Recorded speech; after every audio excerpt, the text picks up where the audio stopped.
My suppressants failed in the boardroom. That is the plainest way I know to say it, and it took me a long time to be able to say it plainly, because for 3 years, the whole architecture of my life had been built on that exact thing never happening. I was a junior strategy analyst at Cole Holdings, 40 floors up in a glass tower, and I was an Omega, and almost no one knew it, because in that building, being an Omega was a thing that got you managed out with a smile and a good reference. So I took my suppressants every morning at 6, and I kept my head down, and I was very, very good at my job, and I told myself that was a life.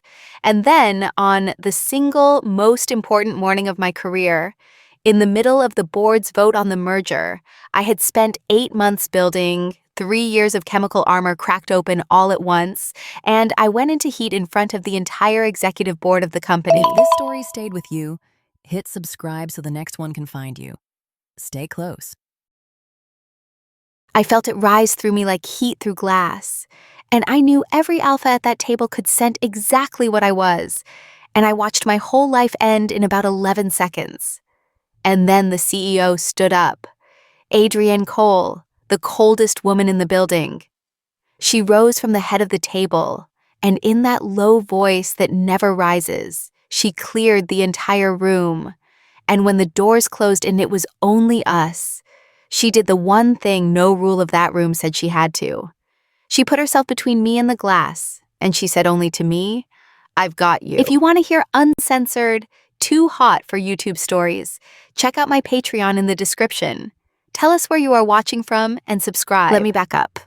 I want to say something first before I tell you the rest, because the story the whole company told afterward is not the story that happened, and I am tired of the company's version. On the floor, they say the little analyst who went into heat in the boardroom got saved by the CEO out of pity, or worse, that she planned it, that she threw herself into a heat to trap the most powerful woman in the city. Both of those are the kind of true that is really a lie. I lived it from the inside. I did not plan anything. I had spent 3 years making myself so small and so useful, and so chemically invisible, that no one would ever have a reason to look twice. And the woman everyone calls the coldest executive in the building turned out to have been looking the whole time, and holding a line I never knew was there, at a cost to herself I could not have imagined. But we are a whole merger and a boardroom disaster from there. Back up.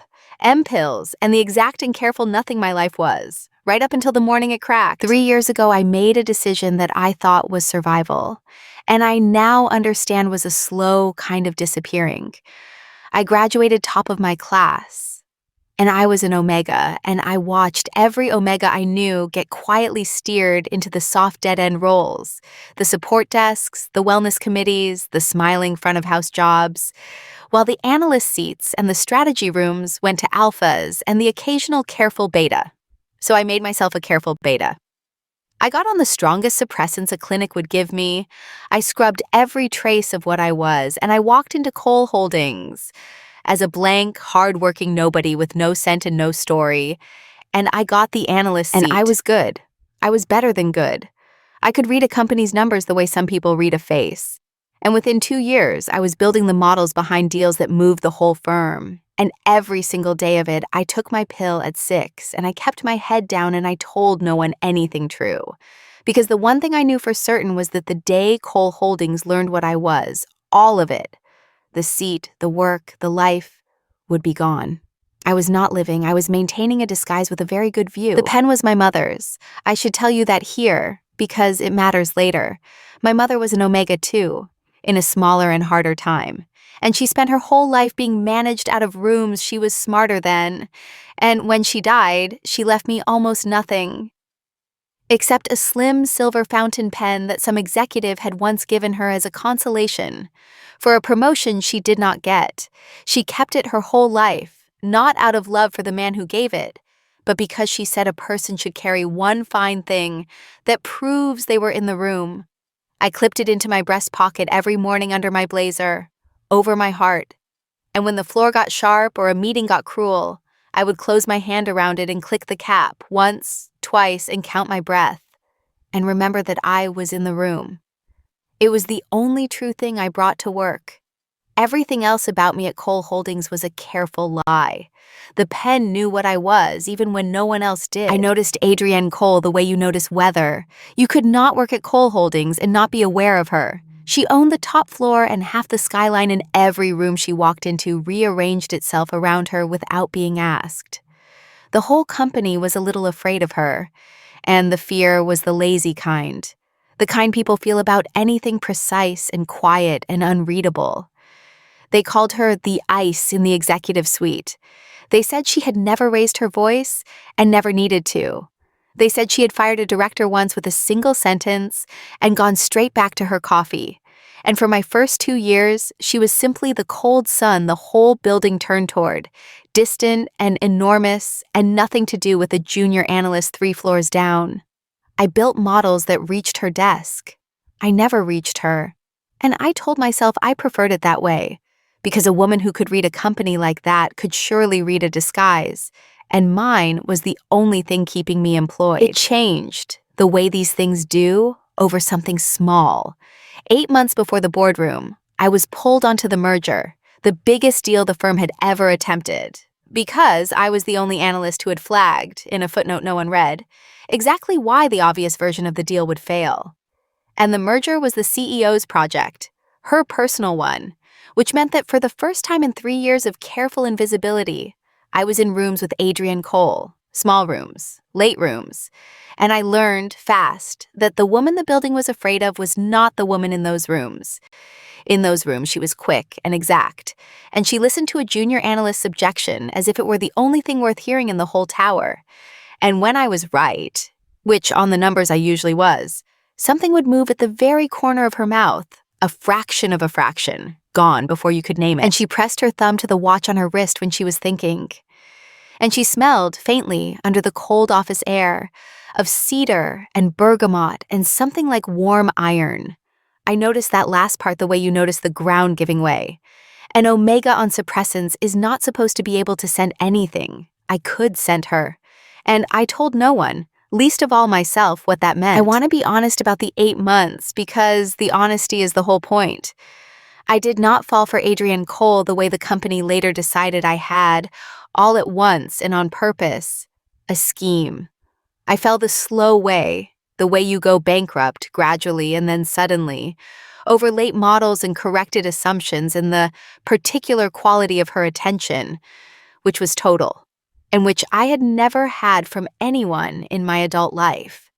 And every increment of it terrified me more than the last, because I was an omega hiding as a beta, falling for the alpha CEO of the company that would fire me the instant it knew what I was. And worse, I was starting to catch, in the corner of my eye, in the fraction at the corner of her mouth, in the fact that she had personally kept me on the merger over 3 more senior analysts, the impossible idea that the attention might run both ways. And that was the one thing I could not afford to believe, because if it was only me, I could manage it. Wanting is survivable. But if she was looking back, then the careful nothing of my whole life was standing on a fault line, and I could feel it, all through those 8 months, getting ready to move. 2 weeks before the vote, my suppressants started to fail, and I did not let myself understand what was happening. The clinic I used had changed hands, and the new prescription they switched me to was weaker. And I told myself the low, restless hum under my skin was stress, the merger, the hours. I told myself the fact that Adrienne Cole's scent had gone from faint to almost unbearable across a boardroom was my imagination. I doubled my water and my willpower, and I pushed through because the vote was in 2 weeks and 8 months of my work, and the whole future of the firm came down to it. And there was no version of the world where I stepped back from that table for something as unspeakable as my own body. That was the miscalculation. I treated the one true thing about me, that I was an omega, with a body that kept its own calendar no matter what I forced on top of it, as a problem to be outwilled. You cannot outwill what you are. I know that now. I learned it 40 floors up, in front of the entire board, on the worst and best morning of my life. The morning of the vote came clear and cold, and I almost made it. That is the part I turn over most. I took a double dose I should not have taken, and I put on my best charcoal suit, and I clipped my mother's pen over my heart, and I rode the elevator 40 floors up, feeling the hum under my skin like a struck wire, and telling myself it would hold for 3 more hours. The boardroom was full, the entire executive board, a dozen of the most powerful alphas and betas in the city, and Adrienne Cole at the head of the table in a suit the color of a storm, and me at the far end with 8 months of work in front of me on a blank screen. And for 40 minutes it held. I presented. I was good. I was, even then, even with the wire singing under my skin, the best I had ever been, because the work was the one place I had never lied. And then the board began to vote, and the room went quiet in that particular way. And in the quiet, with nothing left to do with my hands or my mind, the double dose gave out all at once. 3 years of armor going down like a dropped call, and the heat came up through me in a wave I could not stop or hide or explain. 40 floors up, in the fullest and most powerful room I had ever been in. I have tried many times to describe what those next seconds were, and the closest I can get is this. It was like being suddenly, violently visible. For 3 years, I had been a blank. No scent, no signal, a careful nothing. And in the space of a few breaths, I became the loudest thing in the room, an omega in heat in a sealed glass box full of alphas. And I felt every head at that table turn, felt the air change, felt a dozen powerful people recalculate in an instant exactly what I was, and what it meant that I had been sitting among them under a false flag for 3 years. Someone's chair scraped. Someone said my name like a discovery. Gerald Voss, the director who had wanted my seat given to someone he owned since the day I got it, went very still, and then began, slowly, to smile. Because a man like Voss does not see a person in distress. He sees an opening. And I stood at the end of that table with 8 months of work behind me and my whole life coming apart in real time, and I did the only thing left. I reached for my pen and I closed my hand around it, and I got ready to walk out of that building for the last time.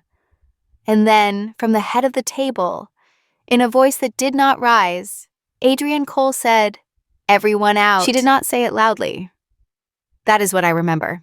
She said it the way she said everything, low and complete and without a single wasted degree of heat, and the room emptied as if she had shouted, because that was the kind of authority she had, the kind that never needs volume. Everyone out, and they went.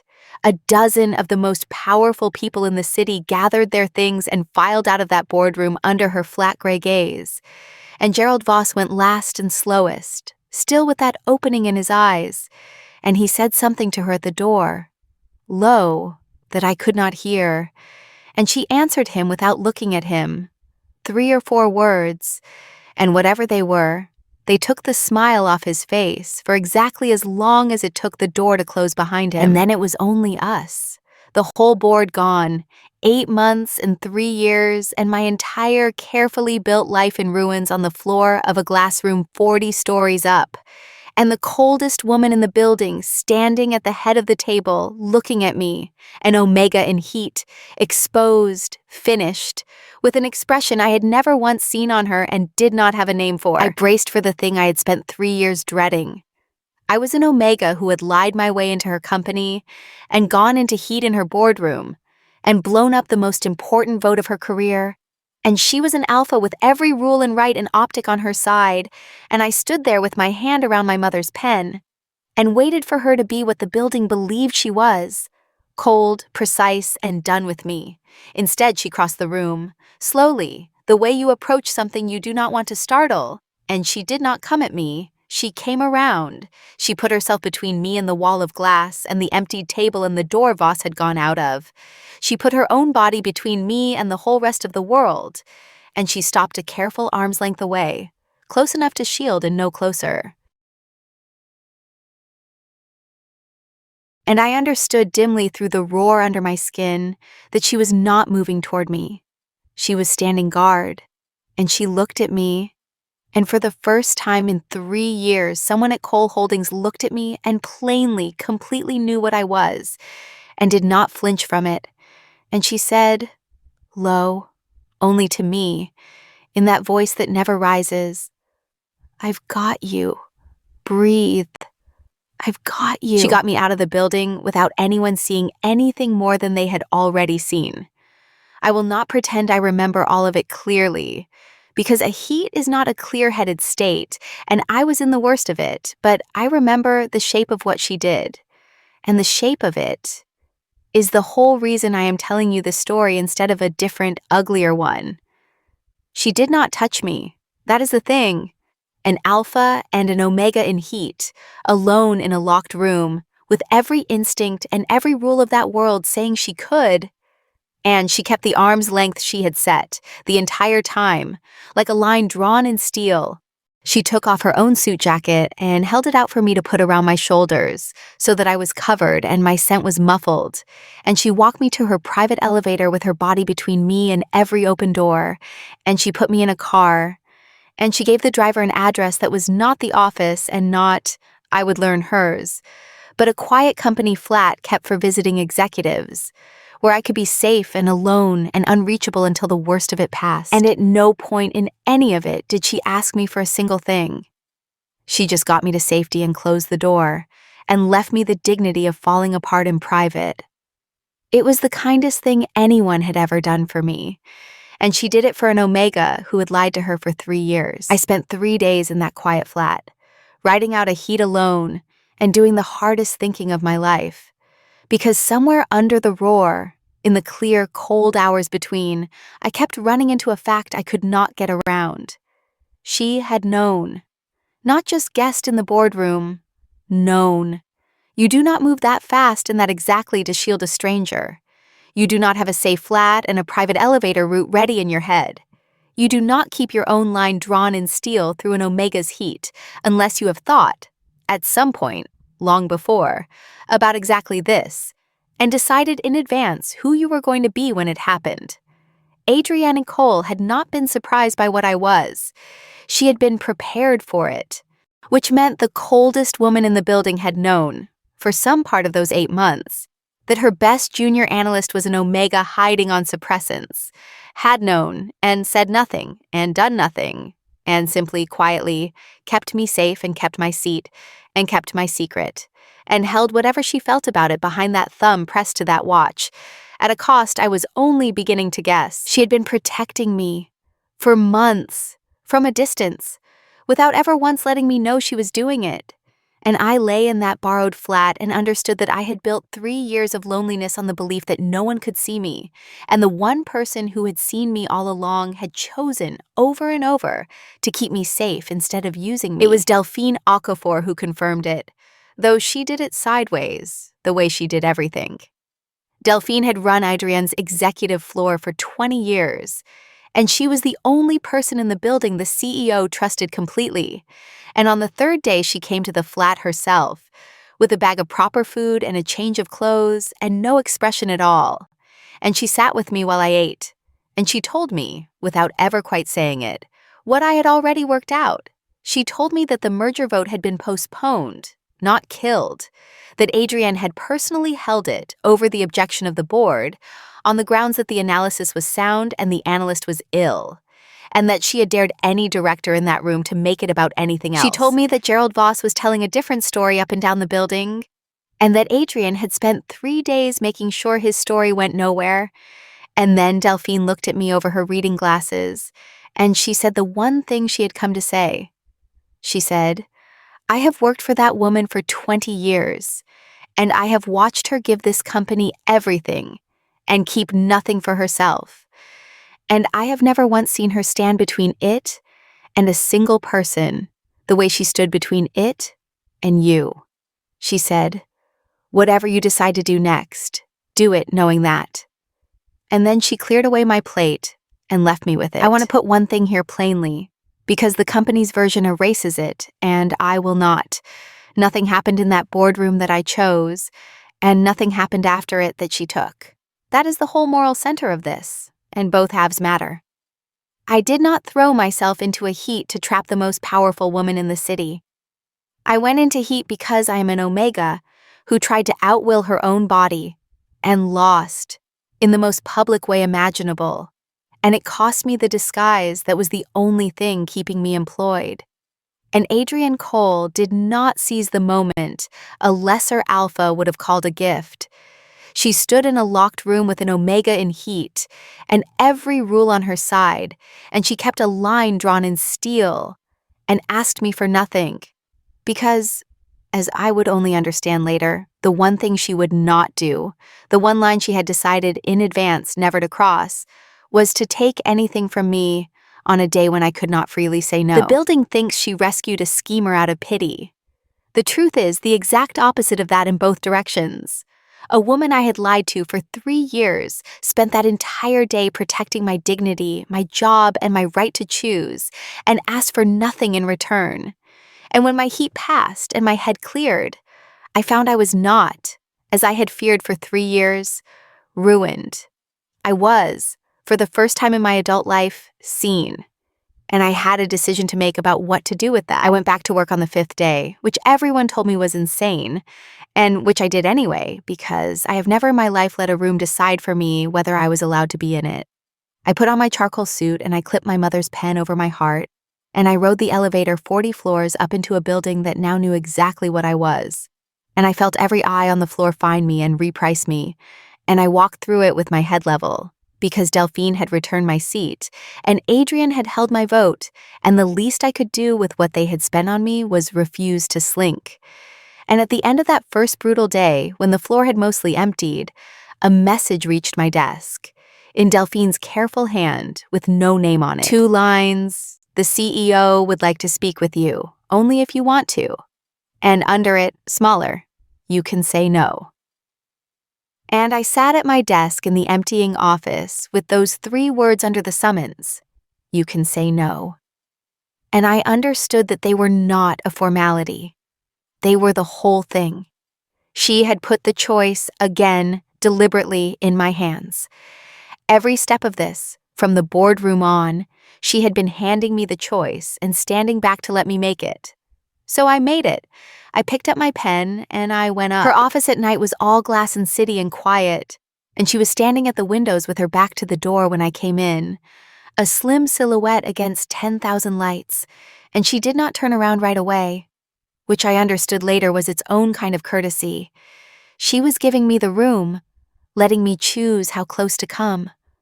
When she did turn, the coldest woman in the building looked, for once, unarmored and tired, and something else I had never seen on her, and would spend a long time learning the name of. And she did not open with the merger or the board or the disaster, or any of the things a CEO opens with. She opened with the only thing that mattered. She said, "I owe you an apology." And I said, "You saved my career. You owe me nothing." And she said, "No, I owe you an apology, because I knew what you were for 4 months, and I said nothing. And I told myself I was protecting you by keeping my distance. And the truth is I was also protecting myself. And you paid for that silence in the worst room in this building. If I had spoken sooner, quietly, you would not have been caught by surprise in front of the board." She said, "Your heat was not your failure. My silence was mine." And I stood in that glass office and watched Adrienne Cole take the blame for the single most humiliating moment of my life onto herself. And I did not know what to do with it, because no one had ever taken anything off my shoulders before. People only ever added. We talked for a long time in that office, longer than I had talked to anyone in years. And somewhere in it, the thing under all of it finally got said. She told me the truth about the 4 months. She told me she had scented what I was in the 3rd small room of the merger, one late night when I was tired and my armor had thinned, and that her first thought, trained into her by 20 years in that building, had been the cold executive calculation. A hidden omega on the strategy team is a liability, a risk, a thing to be quietly managed out before it becomes a problem. And she told me that she had sat with that calculation for exactly 1 night and then thrown it out. Because when she looked at what she was actually proposing to do, to take the best analyst she had ever worked with, a person who had done nothing but excellent, honest work, and destroy her over a fact of her body, she found she could not be that, not even for the company she had given her whole life to. So she had done the other thing. She had kept my secret and kept my seat and kept her distance and told herself the distance was for my protection. And then, quietly, with her thumb pressed white to the watch on her wrist, she told me the last part. She said, "And it was for your protection." But I also kept my distance because I did not trust myself to be near you and not want more than a colleague is allowed to want. She said, "I have wanted, for 4 months, to tell you that you were not alone in this building. I did not, because you never chose me. You only ever got assigned to me. And I would not be one more powerful person in your life who took a thing you did not freely give." I set my terms right there, in her office at night, which I understand was an absurd thing for a junior analyst to do to the CEO of the company, and which she let me do as if it were the most natural thing in the building. I told her I did not want to be handled. I had spent 3 years being invisible, and one morning being the most visible thing in the tower, and I was done being either. I did not want her pity, and I did not want her protection dressed up as distance, and I would not be a secret she kept, or a liability she managed, or a scandal she contained. If there was going to be anything between us, it was going to be in the daylight, on equal terms chosen, or there was going to be nothing. And I would go on being the best analyst on her floor, and she would go on being the coldest woman in the building.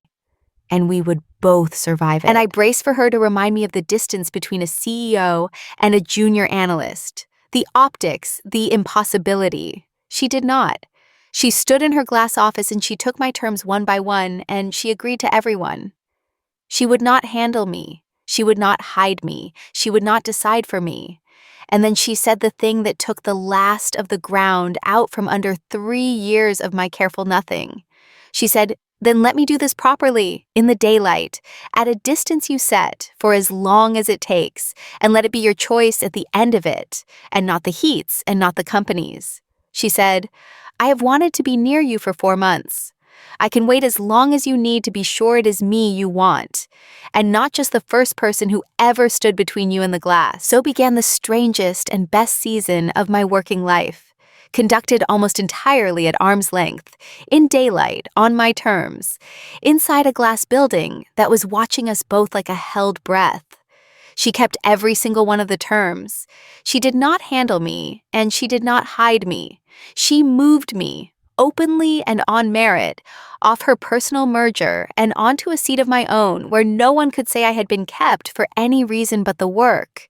And she made it clear to the whole floor, without ever making a speech, that the analyst who had gone into heat in the boardroom was still the best analyst in the building and was going nowhere. And then, in the margins, carefully, at the distance I had drawn, she courted me.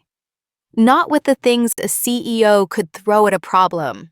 No gifts, no access, nothing that could ever make me feel bought, which is a harder line to hold than it sounds when you own half the skyline. She courted me in the only currency I actually trusted: attention and time and restraint. She would find me in the records room at the end of a long day and simply work beside me in the quiet for an hour, asking nothing. She started keeping a second chipped mug in her office, the ugly kind from the staff kitchen, because I had once said her executive china made the coffee taste like a meeting. She learned the exact set of my shoulders that meant a model was about to break, and she would appear at my desk with nothing but a nod and wait. She was not buying me. She was letting me learn, slowly, in daylight, that the woman behind the ice was worth the risk of my carefully guarded life, and she never once, in all of it, closed the arm's length I had set. I cataloged her that season the way I had once cataloged companies, helplessly, in detail, because it was the only way I knew to hold a thing I was afraid of, the thumb pressed to the platinum watch when she was holding something back. And how often, that season, she was holding something back.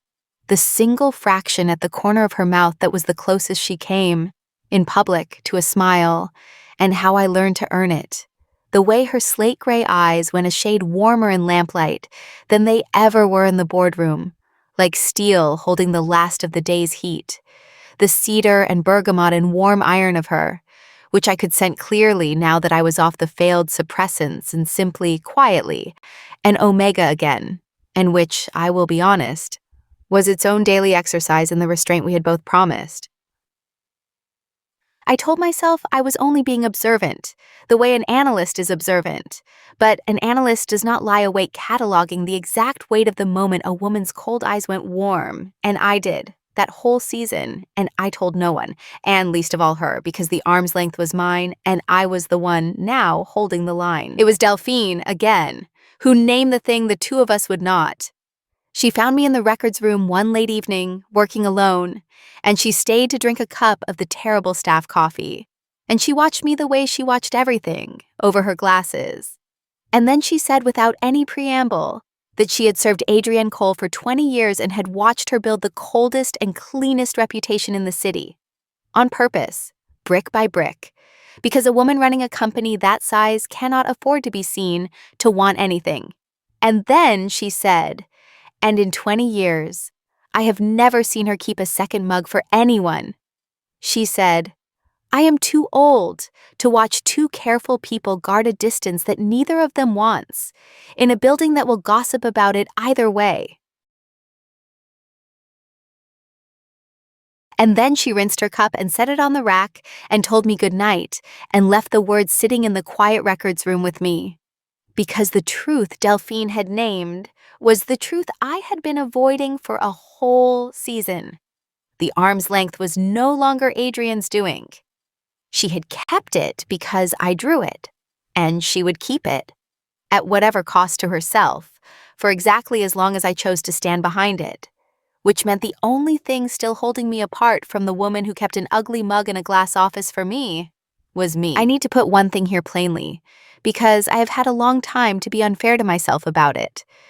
I did not hold the arm's length because I did not want her. I held it because wanting her was the most dangerous thing a hidden omega in that building could do. And I had spent 3 years making danger small enough to survive. To let her close was to stop being careful. To become openly in a watching company, the omega the CEO wanted, with everything the optics of that would cost us both. To hand my whole guarded life to a woman with a company that would always have a claim on her. Every reason I had drawn the line was a real reason. That is the thing about fear that has been right before. It does not feel like fear. It feels like sense. And it had been sense for 3 years, right up until it stopped being sense, and became only the thing keeping me at arm's length from a woman who kept a second ugly mug on her shelf and had stood between me and the whole world without being asked. Delphine was right. I was too tired and too seen for my own guarding. And I was, though I could barely think the word, too much in love with the way the coldest woman in the building let her steel eyes go warm across a records room at the end of a long day. The line was mine, which meant, someday soon, the crossing of it would have to be mine too. Gerald Voss forced the choice before I was ready to make it, the way men like Voss always do. He had never stopped looking for the opening the boardroom had handed him, and near the end of that season, he made his move. Not crudely, he was never crude, but with the cold correctness that was his whole weapon. He called for a special session of the board, and he put on the agenda, in careful neutral language, a review of executive conduct. Specifically, the CEO's decision to retain and personally sponsor a strategy analyst who had, in his framing, concealed a material personal circumstance from the firm and then disrupted a critical board vote, and the CEO's ongoing, and I quote the language he used, irregular personal attention to that same junior employee. It was a lie built entirely out of true facts, which is the most dangerous kind. I had hidden that I was an omega. I had gone into heat in the vote. Adrienne had kept me on and kept a mug on her shelf. Every brick was real. Only the wall was a lie. And Voss had built it into exactly the shape that could take her chair, because a CEO who protects and favors a hidden omega junior analyst is, to a certain kind of board, a CEO who has let her judgment be compromised. He was not really coming for me, I was just the instrument. He was coming for her. Adrienne came to my desk the evening the agenda dropped, and for the first time all season, she came without waiting for my signal, and for the first time, I did not mind. She stood at my desk in the emptied office with her thumb pressed white to her watch, and she was carefully, deliberately calm, and she told me plainly what I had already worked out. Voss's session gave him a real path to her chair, unless it was answered. And there were only two ways to answer it. The first was for her to cut me loose, cleanly and publicly, to move me off her floor entirely, to end every irregular attention, to stand up in that session and frame the whole thing as a lapse she had corrected, an analyst she had misjudged and had now put at a proper professional distance, to make me, in front of the board, exactly the managed-out problem I had spent 3 years terrified of becoming, and in doing so, to starve Voss's story of its oxygen and keep her chair. She laid it out evenly, all the way through, and then she said, "And I will do it, if you tell me to." She said, "It would protect you too. Off my floor, out of his line of fire, you would keep your seat and your name and Voss would have nothing." She said it without a crack in her voice, offering to give me up to keep me safe, and I understood exactly what it would cost her to offer it, and that she would truly have done it, and that was the moment I knew. I made her tell me the second way, though I already knew it because I wanted to hear her say it, and I wanted to be the one who chose it. The second way, she said, was the opposite of the first. It was to answer Voss's lie not by shrinking but by standing, for both of us to walk into that board session and refuse the frame entirely, for her to state plainly on the record that she had retained me because I was the best analyst in the firm, that my being an omega was no one's business and no bar to the work, and that her attention to me was neither irregular nor a secret, but a thing she intended to conduct openly and by my choice, as one adult to another, with no claim on my seat, and my seat no claim on her, and for me to stand beside her, not as a rescued liability, but as a colleague and, if I chose it, as more, in the daylight, in front of the whole board that had watched me come apart, and dare them to make honesty into the scandal. She said the second way ended Voss for good, because you cannot build a career-ending wall out of true facts once the people they are true about simply stand up and say them first, without shame. And then, because she was honest to the bone, she said the rest. She said the second way also made us public, permanently, in a watching industry, and could not be unsaid, and would cost me the quiet I had spent 3 years building. She said, "Choose the first way, Wren. Let me cut you loose and keep you safe. I can bear losing you to Voss. What I cannot bear is to be one more powerful person who made you disappear to protect myself. I want you to understand why I chose what I chose, because it is the whole of what I have to say. I did not choose the second way because I was cornered, or because I needed her protection, or because Voss left me no room. She had just handed me the first way, the safe way, the quiet way, with both hands and a breaking voice, precisely so that I would never be cornered into her. That is exactly why I could choose her. For 3 years I had done the arithmetic of fear, and every sum came out the same. Stay small, stay hidden, stay invisible, and survive. It had kept me employed, and it had cost me a life, and standing at my desk in that emptied office, I finally saw the flaw in the arithmetic. I had been so busy making myself small enough to survive Cole Holdings that I had never once asked whether I wanted the life that survival bought. And I did not. Not that life. Not the careful, invisible nothing. Not for 1 more year. Not now that I had seen the other thing. A woman who cleared a boardroom to stand between me and the glass, and then spent a whole season refusing to take a single thing I had not freely offered. A woman who would give me up to keep me safe was the only woman in that building safe enough to give my whole self to. So I did not choose the second way to save her chair, or my seat, or my quiet. I chose it because for the first time in 3 years, I wanted something more than I feared losing it, and I told her so. I said, "I am not going to let you cut me loose." She started to speak to spare me, and I did not let her. I said I already had the safe way. I have had it for 3 years, and it is the loneliest office in this whole tower, and I am not going back to it. I am going to stand up in that room in the daylight and choose you, freely, so that no one, not Voss, not the board, not this company, can ever say you took me. The board session was held 3 mornings later, in the same 40th floor glass room where 3 years of my careful life had come apart. And this time I did not stand at the far end of the table as a liability to be decided over. I walked in of my own will, in my best charcoal suit, with my mother's pen clipped over my heart, and I took a seat at that table as what I was, an omega, an analyst, and a woman who had chosen. And I answered Gerald Voss's careful lie, the only way a lie built of true facts can be answered, which is with the truth, said louder and without shame. Voss made his case, cold and correct. Concealment, disruption, irregular attention, compromised judgment. And I let him finish. And then I spoke, and my voice did not shake, which surprised no one more than me. I said that I was Wren Ashby, that I was an omega, that I had hidden it for 3 years because this company had taught me it would end my career, and that I was done hiding it. I said that I had gone into heat in this room not as a scheme, but as a person whose body kept its own calendar, and that I was not ashamed of it. And then I said the thing that took the wall down. I said that the CEO's attention to me was not irregular, and not a secret, and not a lapse of judgment. It was mine, freely chosen, in the daylight, as one adult to another, and that I would thank the board to mind the company's business, and let me mind my own heart.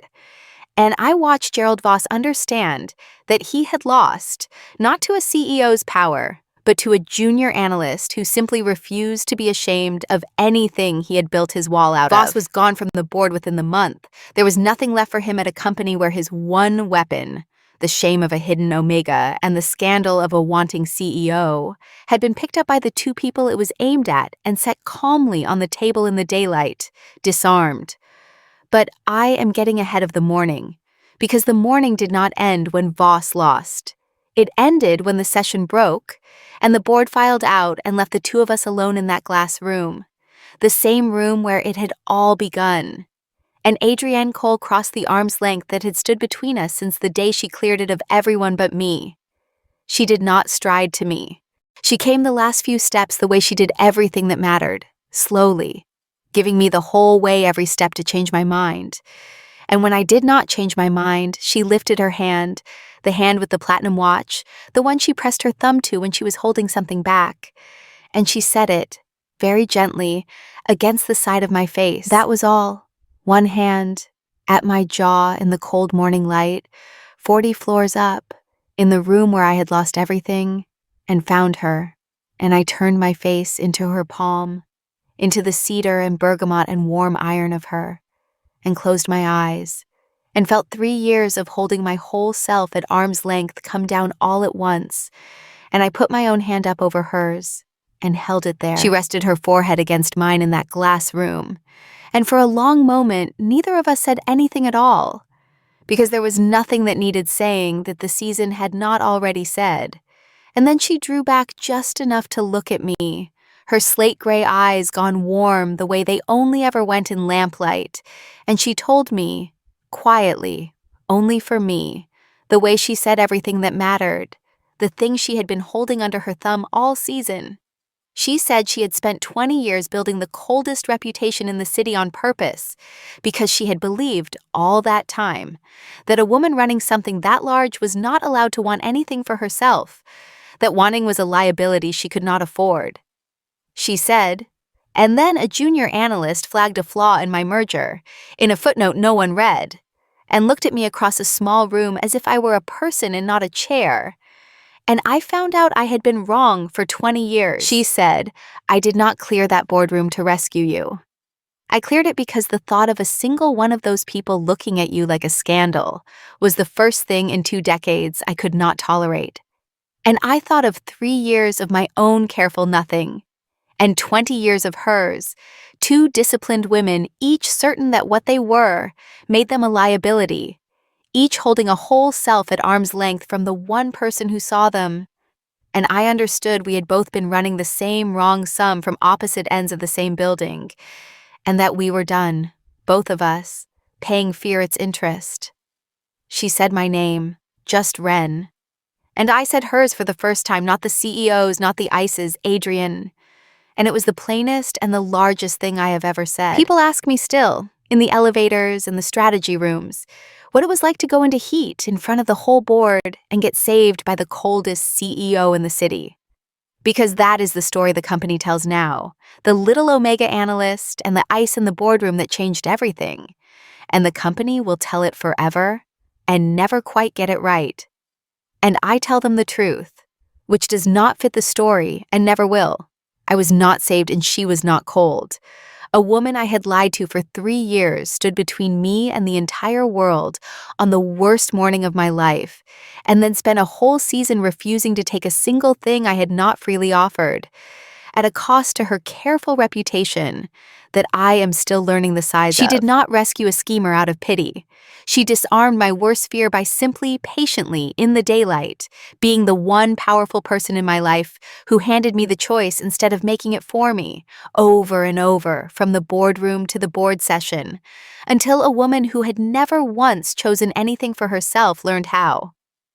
If you want the uncensored part, the 3 days of that heat, the season of that arm's length, the whole of what it is to be seen all the way through by a woman who cleared a room full of the most powerful people in the city just to stand between you and the glass. That full chapter is waiting on my Patreon. The link is in the description. It is a year later now, a good year, and I do not take suppressants anymore. And the whole building knows exactly what I am, and the sky did not fall. I am a senior analyst on my own merit and my own floor, and the models that move the firm still come out from under my hand, and the mother's pen still rides in my breast pocket over my heart, except now when I close my hand around it in a hard meeting, it is not to remember that I was allowed in the room. It is just a pen now. I stopped needing it to prove anything. Adrienne and I did the thing we said we would. We did it in the daylight, openly, one adult to another, and the industry gossiped for a season and then got bored, the way it always does, and found something else. There are still people who believe the company's version, the schemer and the ice and the pity, and I have stopped correcting them, because the people who matter were in the rooms and saw the truth, and the truth does not need the building's permission. Delphine retired last spring and left me her reading glasses on a fine chain as a joke and a blessing both. And every morning I ride the elevator 40 floors up into a glass tower that once would have managed me out for a fact of my body. And I do not hide a single thing about what I am, because the coldest woman in the building taught me, at an arm's length over a whole patient season, that being seen all the way through is not the end of a life. It is the beginning of one. And last night, when the floor had long emptied and the city was doing its slow gold burn 40 stories down, and it was only the two of us left in the glass, Adrienne set down her pen and turned off her screen and came and stood beside me at the window, where we have stood 100 times, and she took my hand, in the lamplight, the way she had wanted to that first night in this office, and would not until I reached first. And this time I gave it, easy, the way you give a thing you have stopped guarding. And I reached up and I touched the slim platinum watch at her wrist, the one she used to press her thumb to when she was holding herself back from me, that she has not once, this whole year, had any reason to press. And she turned her hand and laced her fingers through mine, and we stood there in the warm lamp and the cold city light, and neither of us let go. And she said the thing she has said to me on the hard nights and the easy ones both. Ever since the morning she cleared a boardroom to stand between me and the world, the low, even thing that never rises, that means more than any longer sentence ever could. She said, "I've got you." And I looked at the woman who had handed me my whole life back one free choice at a time, and I said it back to her at last, the way I had learned it from her, on my own terms in the daylight I chose. I said, "I've got you."